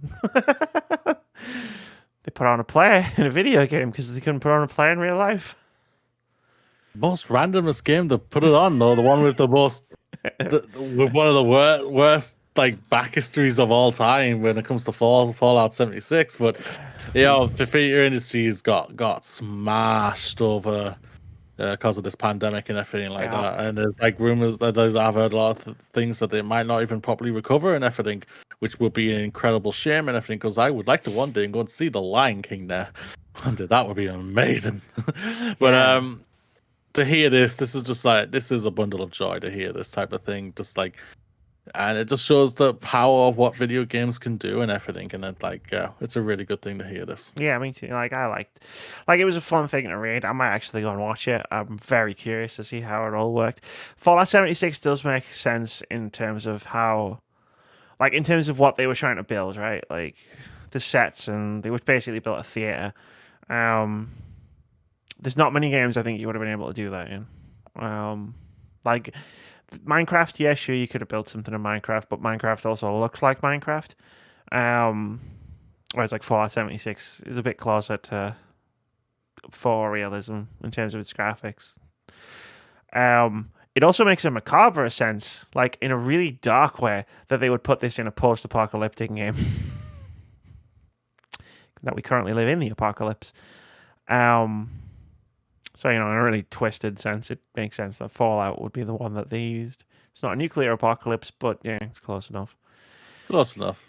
Give them another 5 minutes. I'm sure they'll start blowing each other up. Give it a couple of 5 years, they'll do a zombie version of it. Yeah, because we'll be in the zombie apocalypse. How do you make an apocalypse film or game, right? Now, so many things, so many tropes of the genre, right? Of the apocalypse movie, have just been proven wrong by experience. If you make a zombie movie right now, you're gonna have to have a bunch of people who are saying, "Oh, well, it's all a hoax. There's no zombies," and then you're gonna have a bunch of people who are run towards the zombies.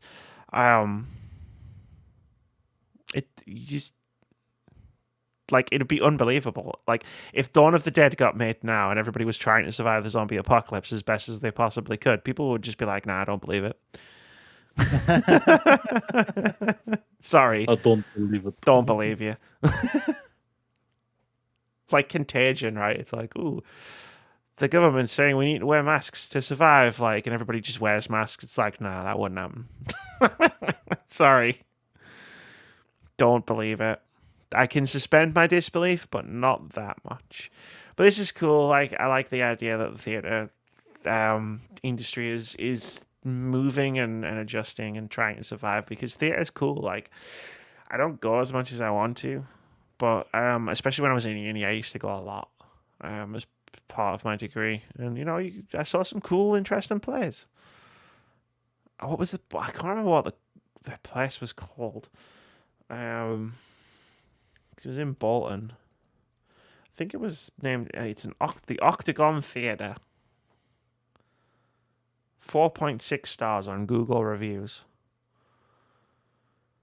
That was always a fun time to go there. Saw a lot of independent theatre. Yeah.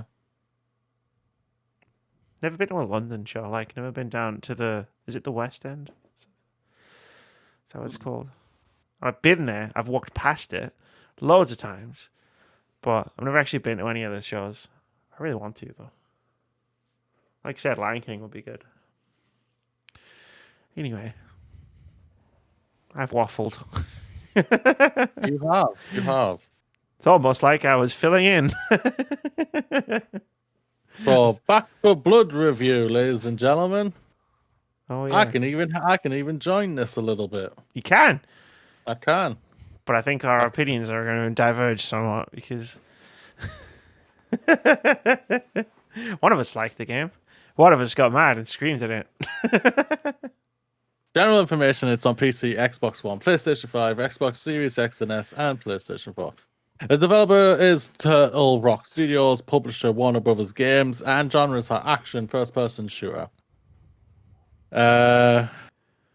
Back for Blood is a thrilling cooperative first-person shooter from the creators of the critically acclaimed, now very old and boring franchise of Left 4 Dead franchise. That's not in the general information, motherfucker. Don't make me fight you. You're at the center of a war against a bad game against a good game. I can meet you anytime I want. You know that, right? These once human creators used to create good games. You know this is supposed to be a fucking review, right? I gotta clip this out, put it up as its own video. People are gonna hate it. I'm being a big meanie. I apologize. For that. Yes. General thoughts, Amy. What are your thoughts of Back for Blood? Yeah, it's enjoyable enough. Like, I went in with a set of expectations. Like, you know, it's like Turtle Rock. Obviously, like, I'm gonna try and do a review without bringing up Left 4 Dead too much, apart from in my first point, as Moody can see in the show notes. But like Sony played Left 4 Dead and Left 4 Dead 2 a lot, with their friends back in the day. I went in with the set of expectations where I was like, so this is just Left 4 Dead 3. That was the expectation level I set myself. And I got what I wanted. Like, like I say that in the past tense. I'm probably gonna play it every now and again with other people and stuff. But like, yeah, it hit my expectations. What can I say? Although putting the licensed music in the jukebox and then not having that music go away when you turn the music volume off. Come on, guys. I'm trying to stream out here. My general thoughts of this game is a clunky mess of a game, and it's just all over the place. For what I played, I haven't returned back to it since you and me streamed it because there's a reason I just did not enjoy my time. Even though there's a fun clip out there, I know, where I just went completely bonkers. I went completely bonkers because I was sick of this. This whole thing was just an all over the place mess for me. I've seen like people like say, oh, if you like Left 4 Dead, you're gonna like this game. No offense, raise the bar higher here. I'm sorry, raise the bar higher because I'm like, this type of genre is old. It's an old genre now, which doesn't work anymore, and I think it needs to move on. And they need to be a little bit more innovative, and they haven't. They've literally gone for an audience which I think will literally die off really fast, and just go away and go to something else. There's Call of Duty's coming out; they'll just go to that soon. And I think this will literally fall off a cliff, which will be a shame for the developers who this is a passion project for them. I disagree with a lot of that, but well, okay then, Amy. Because you've deleted everything else I had on it, I don't know where my things are. So I'm guessing the first thing is. So what I did was, because if you did story and world and X and Y and Z, we're going to be here for like half an hour. Because Back 4 Blood's not a small game. And I was thinking, how can I do this?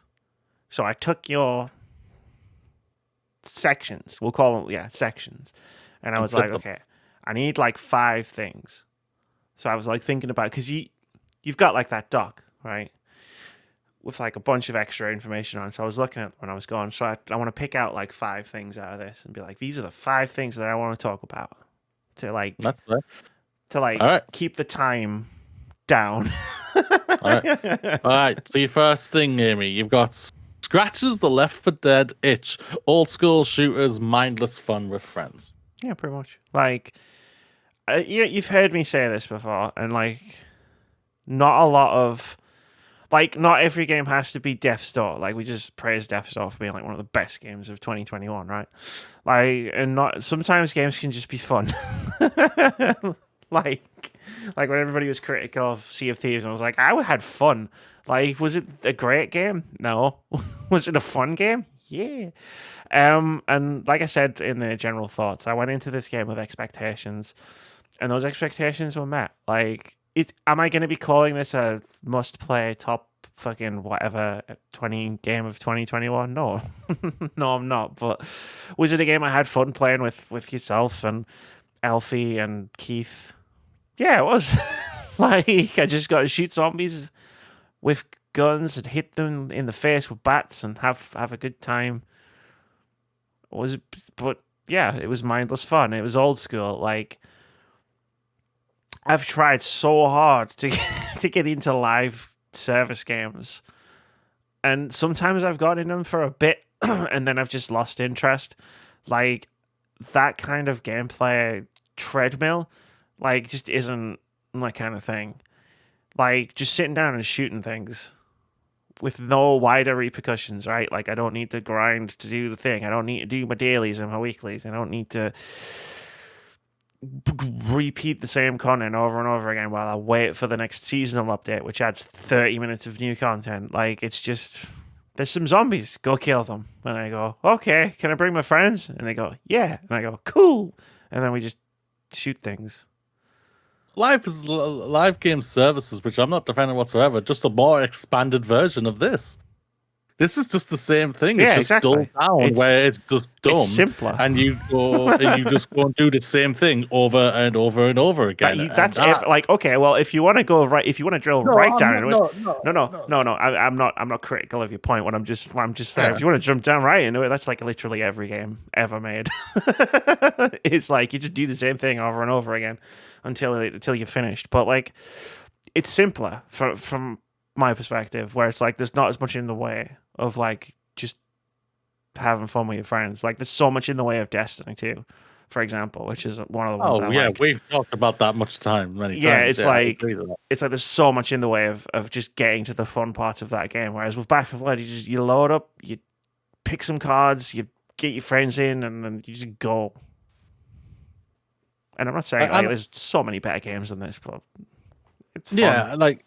And I apologize if I'm coming across like I'm trying to knock on your fun. That's not my intention. I'm just trying to explain why I didn't enjoy it. Like, I celebrate and love that you enjoyed this and everything like that and whatnot. But for me, it's just like, I get what you said was completely spot on. Every game is basically the same. You do the same thing over and over again, but it's how they edit and spread it out properly. And this has no breathing room for me properly, because it's just. It goes further down the rabbit hole of you doing the same thing over and over again, more than any other game I've played probably this year. And I've played some, arguably, this is not as bad as 12 minutes, but God, this annoyed me just as much as 12 minutes did, and that's even more crazy. And I was so disappointed in that game. And I had but this is the thing, I had expectations for 12 minutes. I didn't have any expectations for this game whatsoever. I knew what I was going to get. 12 minutes. 12 minutes offended the shit out of me. So I'm gonna put for my own personal edification, I'm putting a line in the sand and saying, like, no, 12 minutes annoyed me so much more than this. I meant on doing the same thing. That's what I meant. I get it. Yeah. When we're on the second part, card system is a cool addition. Allows you to tailor play style, also create ridiculous card combos. Yeah, these are just my notes for me, so I remember the things I want to say. But yeah, like, I like the card system.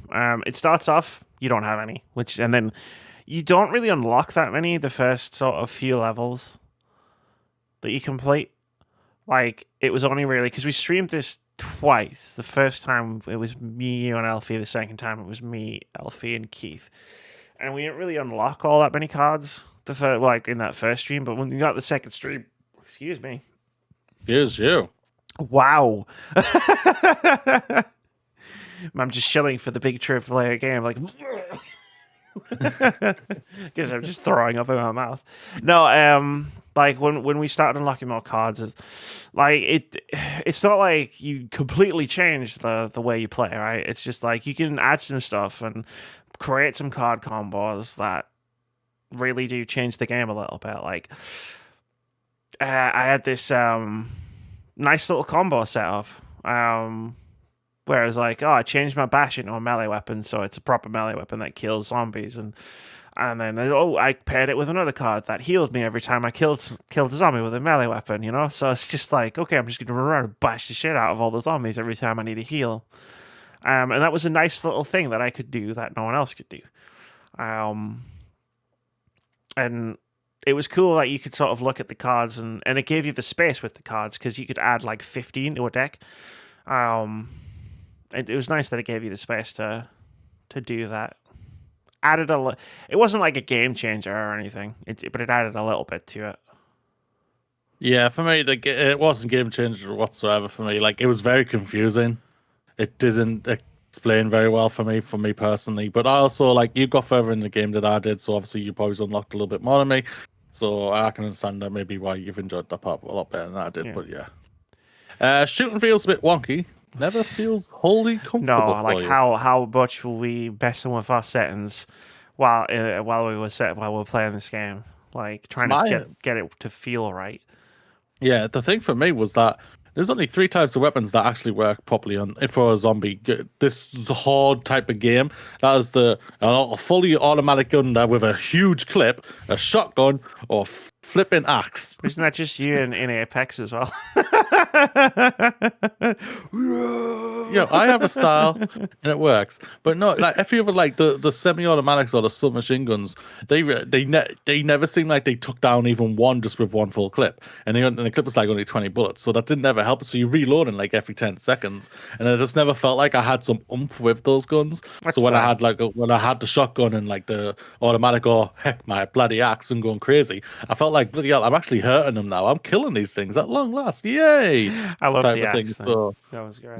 So yeah, I will completely agree. Like, we had some hassle on like just saying, why is this moving slow? Why is this moving too fast? Type of thing. Yeah. The settings were all over the place. Like, I could never find the sweet spot in terms of, like, for me, the guns were guns, whatever. I've barely played any shooters in 2021. I think we talked about it when I was playing Deathloop, where I was like, I don't even remember how guns work anymore. But like that game felt great, you know? Like, the shooting felt really good. And in Back 4 Blood, it was something we both noticed immediately, that the shooting didn't feel great. And even tweaking like things like the sensitivity and crosshairs and all that stuff in the options menus, and Keith had the same problem when he started playing, because he was talking about it on the second stream. It was just, I could never get it to feel more than passable at best. And the weapons while we're on about the weapons, I found the weapons fine for the most part. There's ones that I preferred more than others. That's how preference works. But like, there's a system where it's like it randomly spawns the weapons as you're going through the game, which makes sense. That's how these games work. You open a box, there's weapons in them. But can we talk about the fact that there was no balance to like the attachments that you could get on them? Like, you open a box and there's a shotgun in there and it's got a fucking sniper scope on it. And you're just looking at it going, why the fuck? What? And you can't take the scope off. Why would my shotgun have a sniper? Why would I need this? And that was really stupid. But like the best I could get it to feel was okay. And even then, it wasn't a consistent experience. Like, when I got it to that point, there would still be moments where me and Keith would be talking about it, where it's just like, this feels somehow too slow, but also too fast at the same time. Like, the aiming, like, I don't understand how they can feed both simultaneously. Yeah, I understand that. Number 4, thinking of it as a roguelike as opposed to a chapter-based game made the game make more sense for you. What do you mean by that? So, the way Back 4 Blood is set up, it's a little bit different from Left 4 Dead. I'm trying not to invoke the old game as much, but Unfortunately, there's not that many of this type of game that got released after Left 4 Dead. It's weird. Like Left 4 Dead, you pick a campaign and you play from chapter 1 to chapter 5, and the aim is to finish it. In Back 4 Blood, it's like more continuous, and they call them runs. And it took me a bit of time to work out what the hell was going. Like, I went into it with that same mentality of, okay, you just get to the end of an act or you get to the end of a chapter or whatever. But the word run is used very specifically, where it's like you're getting as far as you can, because between every single level, like your gear transfers over, your health transfers over, your ammo, the amount of copper you've got to buy the stuff at the shops in the safe rooms, it all transfers across, right? And then eventually you just die, like because you got no health left and you've got no resources left. Crucially, because if it was a roguelike, a full-on roguelike, where you had to start from the beginning every time you died, this game would be dead on arrival. Like, you can then just go back to the hub world and set up your new deck and mess around with your cards and unlock some stuff, and then go back in where you left off, like where you died from. And, like, I was confused about... I guess what I meant by what I said was I was confused about, like, what kind of experience I was getting, until I thought of it. And it wasn't that the roguelike comment wasn't even me. I read that on Twitter and it clicked. And I was like, oh, yeah, right. So it's a bit different from... I was trying to apply what Left 4 Dead was to Back 4 Blood. And then I was like, well, this doesn't fit. Like trying to put a square thing through a round hole. Totally nailed that saying. And then I was like, oh, I get it now. And I started having more fun with it when I realized I wasn't trying to get all the way to the end. It was like, I just get as far as I get, and then that's it. And then get some new cards, shuffle the deck around, and we go again. I see it. I do. I understand where you're coming from with that. But there's so many chapters, though. There are a lot. When I saw that there was that many chapters, I was thinking... The first level felt like it took 2 hours to complete. That's how slow it felt for me. I was just like, he's doing all of this, and it felt so. And I was just like, wow, nope, I can't, nope. And so I was out pretty fast with that. So, but I see where you're coming from with that. I understand. Final part, there's nothing particularly stand out about any of the characters' story or cutscenes. I will completely agree with you on that.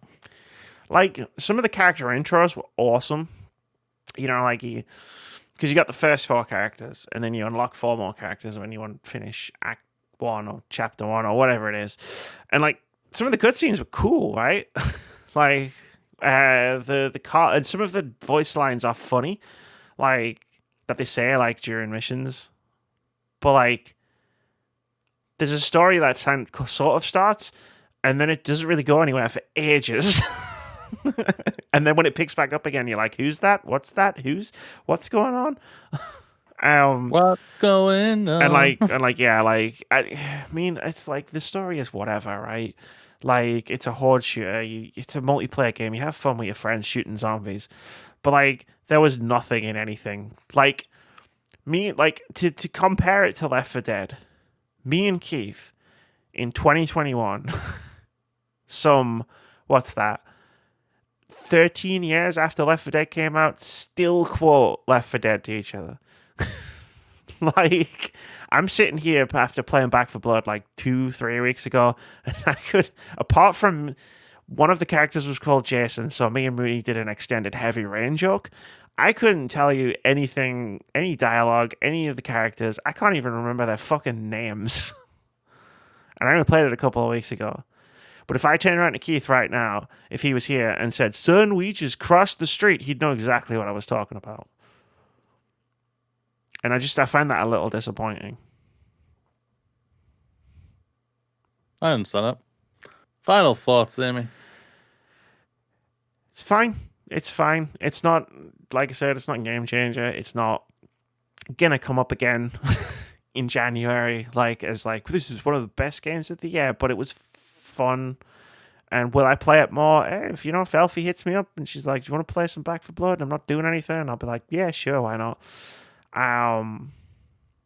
Elf, I will make sure she has something to do so that never happens.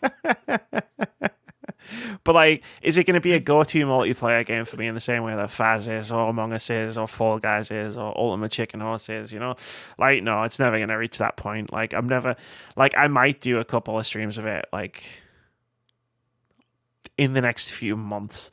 But it's never going to be like, I'm never going to be massively going out my way for it. But for what's here, and for the fact that if you have Game Pass, you can just download it. You don't have to like pay for it full price. Like it was fun to check out, and I had a good time. It almost felt nostalgic because, again, it's Left 4 Dead 3.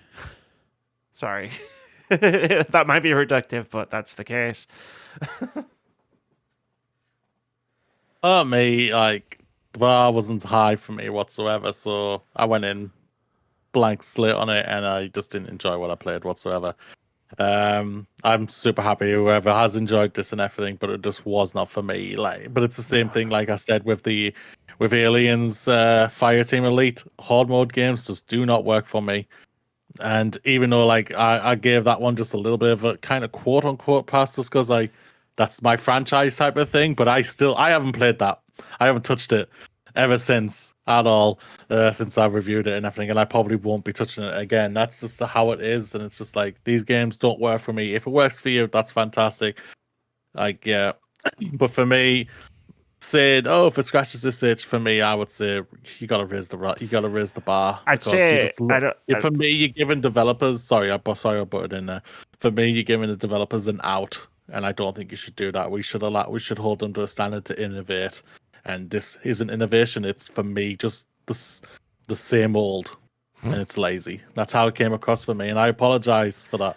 That's just how I feel. The only thing I will take issue with that is the word lazy, because I don't like the word lazy. Too many people use the word lazy.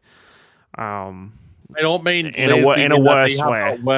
Yeah. I don't mean it in lazy on the bad that they have not worked on this game or they've done the bare minimum on this game. What I mean is that you could do so much with horde mode, I believe, and you didn't. And that's how I mean. What I think as well is, and it's very short, so we can wrap up. What I think as well is, like, when we talk about scratching the itch, I think you have to have the itch first. As well, I think you get a lot more enjoyment out of it if you're looking to scratch that itch as opposed to if you're not.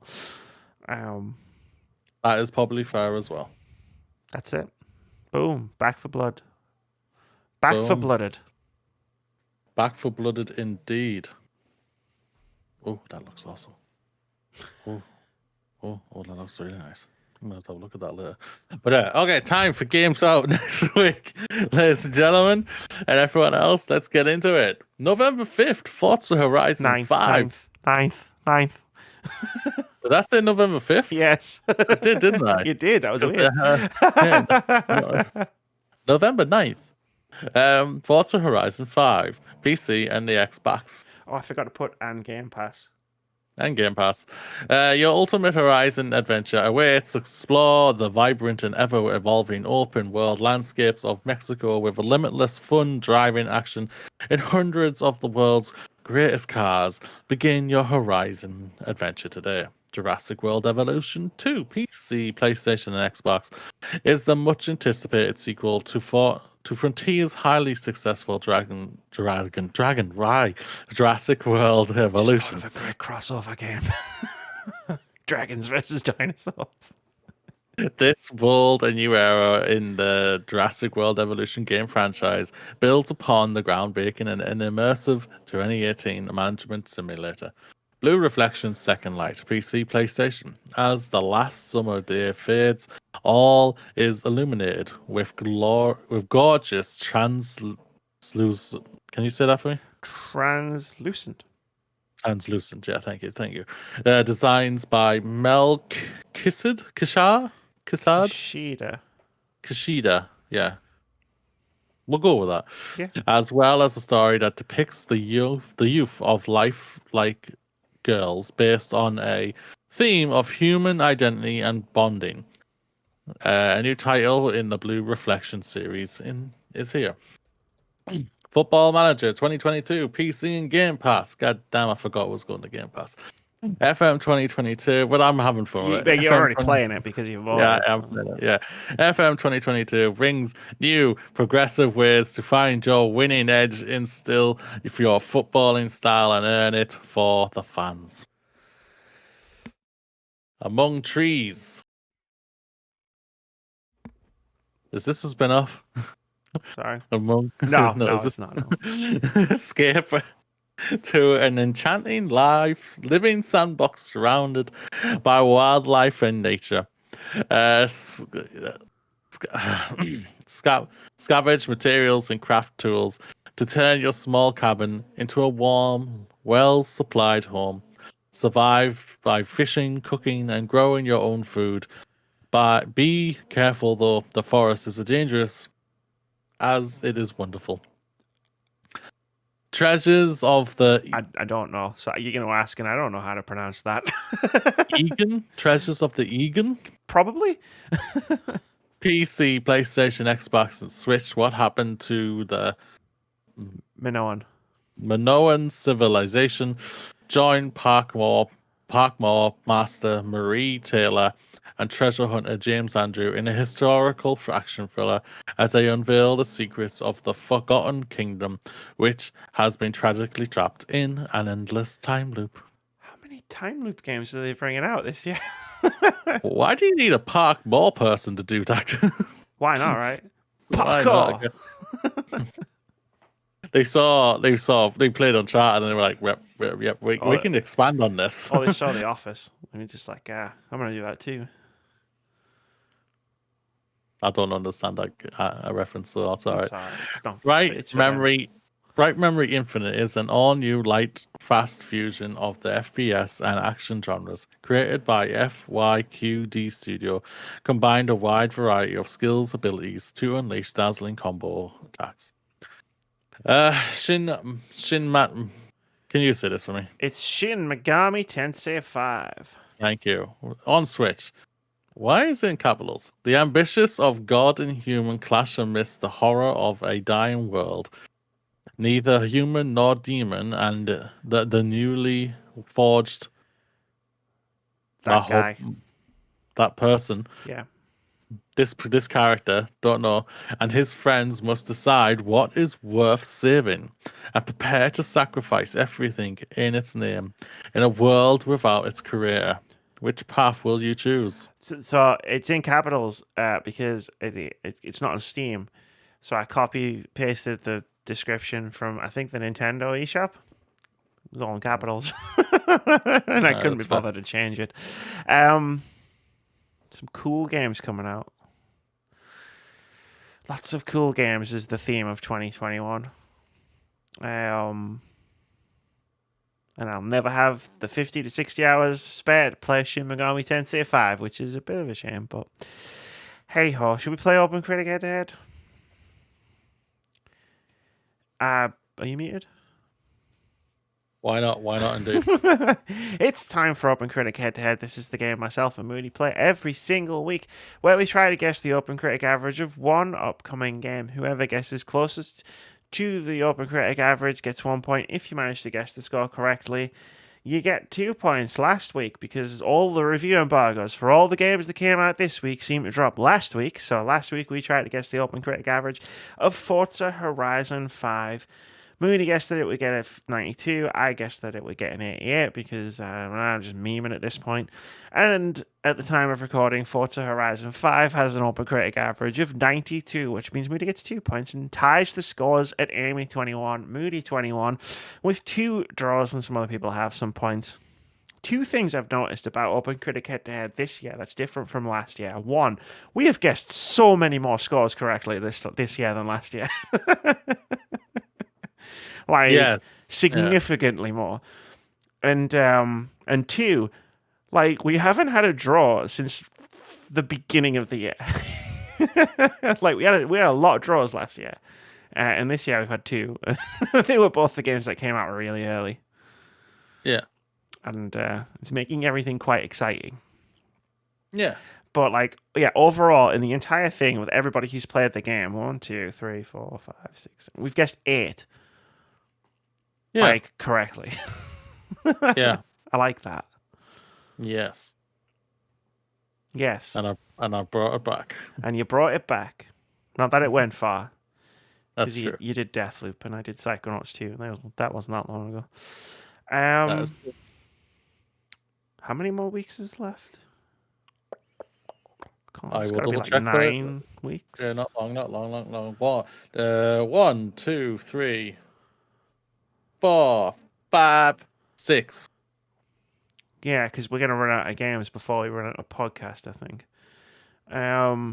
Yes, the final week of games is the week of the 6th. The final game releases on the 10th of December. Yeah. I might double up for the second to last one, then we'll see where we're at. But this week, so you might think, oh, there's loads of games to choose from. Moody just read out a bunch that I've heard of. Except we've already had the reviews for Football Manager, Forza Horizon, Jurassic World, and Shin Megami Tensei. So it was really difficult to figure out what we were going to do this week.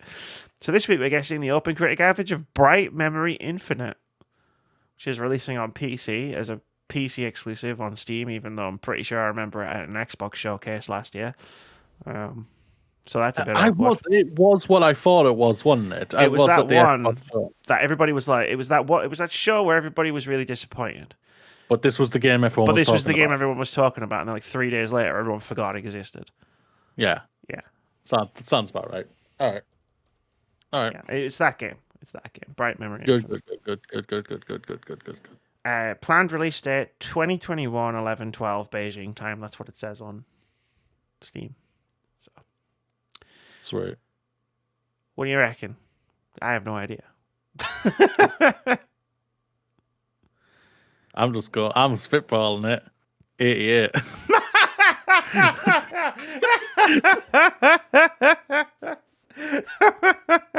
Is it the rest of OpenCritic head to head for the rest of the year? It's just going to be who gets to 88 first.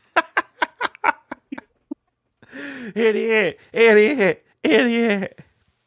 You know what I'm going to call my fantasy critic team next year? 88. I want you to hold me to that as well. 88 was good, actually. Just 88 is good, actually. Please remember this. Please. 88 is good, actually. 88 is good, actually. So this is interesting. I don't know the last time that this happened, but our scores guesses are going to diverge significantly because I was going. This is meme week on Fantasy Critic head to head because I was going 69. Of course you were. This game has lost all meaning. I was going for that anyway because I was like, I think it's going to go low, personally. If it gets reviews at all, which that is true. That is the thing, yeah. The issue is we just ran out of games. Like everything got reviewed last week. Yeah, it was really unusual. Yeah. So yeah, 69 versus 88. Meme versus meme. We'll see which meme comes out on top. Which meme is the strongest? Which meme is... I'm trying to think of a rhyme. Which meme is meanest?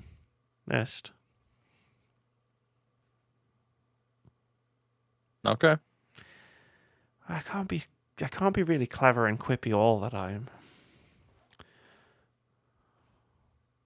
I feel like I've dropped some bangers in this episode. I think you have, Amy. Shame we have to end on such a damp squib. Well, do you want me to bring it all back up? Bring it all back up, Mooney. Come on, I need to hear this. You need to bring it all back up because, ladies and gentlemen, it's a brand new week. So let's start off right. Sending you millions of smiles. Take one each morning because I want to see you smiling always. Have an awesome week. Remember, you are awesome. And so are you, Mooney. I try. You succeed. I saw that t-shirt you were wearing yesterday. It's accurate. I'm amazed, Phil. I'm so disappointed in Phil, though. I'm so Was it? disappointed because that was a wrestling I shirt. was gonna say, was it a wrestling thing? Yeah, it was a wrestling shirt. I'm so disappointed in Phil. Wow. Like, I Yeah. expected better of him. That's going to do it for episode 280 of the Words About Games podcast. I want to thank everybody who watched last week's episode, clicked on the link, looked at the tweet, went on the wordsaboutgames.net website, and didn't notice that I misnumbered the episode. So thanks for that. I only noticed this morning. Oh, that's going to do it. Say bye, Moody. Bye, Moody.